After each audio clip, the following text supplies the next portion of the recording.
Awa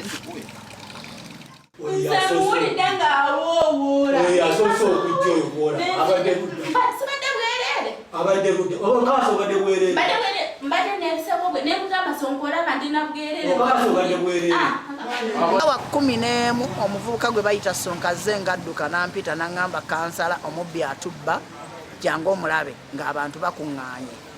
Ne ŋŋenda ndabe omubbi nsanze atemeddwa ng'ayina amatooke. Nabadde ndi ewange n'abasirikale nga babiri saazaadde nga 11 ekitundu. Kansala Jibuli lunankubira essimu nga luwa omubbi bakutte n'amatooke naye nga bamutemye.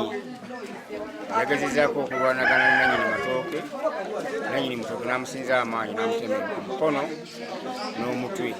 Kanebakirire eyabbye enkoko agenda kudda bbe bino ebibaddemu kuba mubaddemu seminti n'obutimba n'amanya ajja kudda kati kyekyatuyambye nti omwami oyo n'asulawo neffe wano tuba twebasa naye bano abantu abagira muno amatooke gaabwe buli lunaku bagabba. Batubbidde amatooke wano ffe badde batubbiranga amatooke bulijjo twebuuza ani abba amatooke tutambula kuno ani abba amatooke tubanoonyanga wa. Nvumirira abavubuka ekikolwa ekyo kye batandise okukola ekyokubba. Ekyamazima bw'osanga omuvubuka omuto mu myaka egyo ng'asitugira mu nkota z'amatooke newankubadde ki 8 ogw'ekiro era abakuumi b'ekyalo badde batambula basanze abatuuze bamukubye bamukozeeko omukolo. Fiirayo genda ofiireyo kale tulaba bakuziikayo twala eri ku mbaavu.